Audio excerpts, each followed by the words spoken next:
Welcome back. President Trump's proposed 2026 budget calls for big cuts to America's health agencies, including $18 billion from the National Institutes of Health, over $3 billion from the CDC, and close to $33 billion from the overall health department. Joining me now is cardiothoracic surgeon at Weill Cornell Medicine, Dr. Jeffrey Port. Dr. Port, great to see you. Thank you for having me. Thank you so much for being here. And we wanted to have you on the show, Dr. Port, because we want to ask you the question. Can President Trump strip the funding from these Ivy League schools in an effort to crack down on anti-Semitism, but keep the money in place for critical medical research, such as medical research related to cancer? You know, I understand. I sympathize with the cause to eliminate anti-Semitism, to make the campuses safe.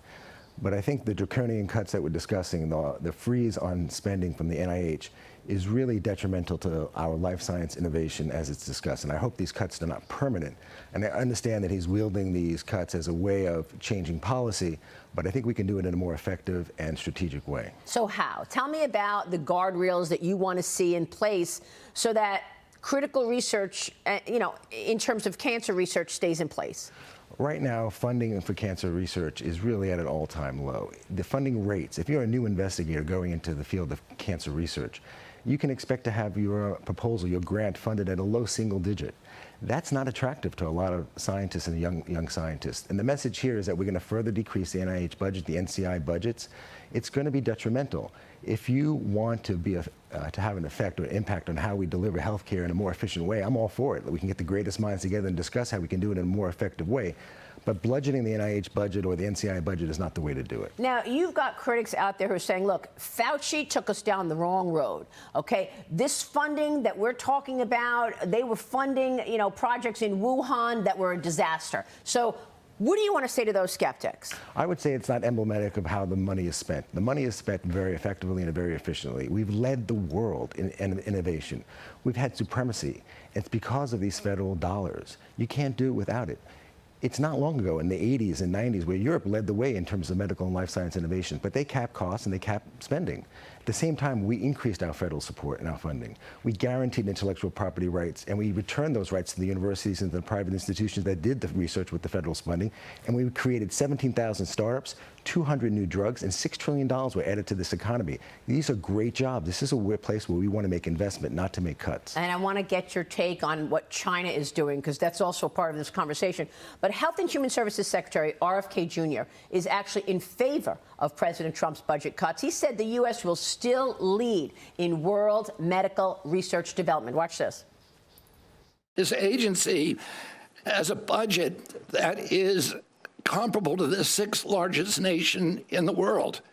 And we have no governance, and that's why they don't work. That's why we throw more and more money every year, and Americans are the sickest people in the world. We need to lead the world in medical research in this country.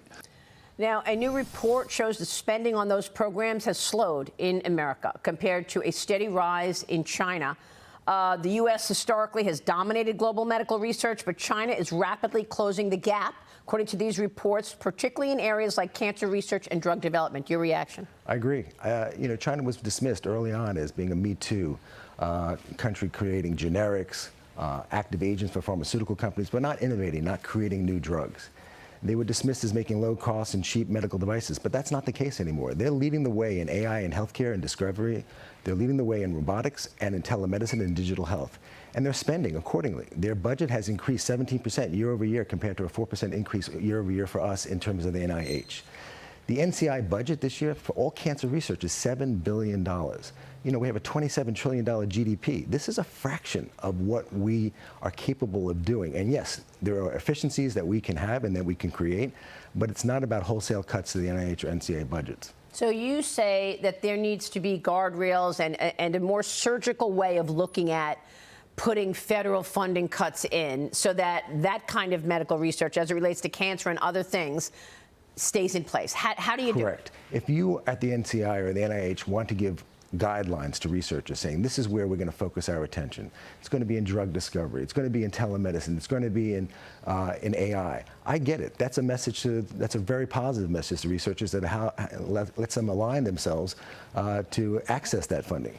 But to go ahead and say, figure it out on your own, we're going to cut the NIH budget by 40%, we're going to cut something called indirect costs, which is how medical schools fund themselves, and you figure it out, I think is inefficient. You know, it's amazing what you're saying about China, because for so long, you know, we expected China was stealing a lot of this, right? They stole so much intellectual property. Are they still stealing intellectual property? Or are you saying now they're on their own 2 feet and they're actually advancing with their own work? I think the concerns about espionage at the academic level is sort of overblown. There's no doubt that scientists here can go back to China, establish laboratories, and continue their work there.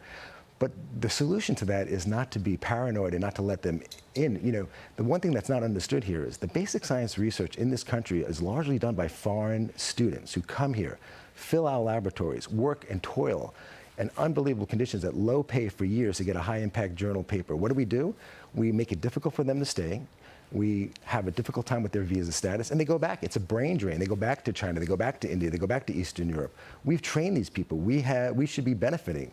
So we need also smart intellectual and immigration law that allows some of these great minds to stay here after they've been fully trained. I don't think we have to be terribly concerned about the stealing of science if they stay here and they contribute. All right, Dr. Port, before you go, you spend your days saving lives, surgically removing cancer from people's lungs. What do you want to say about lung cancer and the advancements that you've seen as it relates to technology? You know, it's incredible. We have a convergence of all the sciences coming together through AI, through mathematics, through genetics testing and sequencing. We're trying to understand what makes one person's tumor different than another and treat it differently in a custom way. We've engaged immunotherapy in ways of turning on our own immune system to fight cancers. We're seeing patients with advanced disease for the first time ever being able to maintain a normal lifestyle, maybe even be cured or at least have a durable long-term response in advanced disease, something we've never seen before. We're incredibly encouraged, and that convergence is coming together. And this is not the time to take the foot off the pedal and decrease the funding. The innovation that we're going to see, we should benefit from, and we should continue in the role of and lead supremely. All right, we will leave it there. Dr. Jeffrey Port, great to see you. Thank you so much. Thank you so much.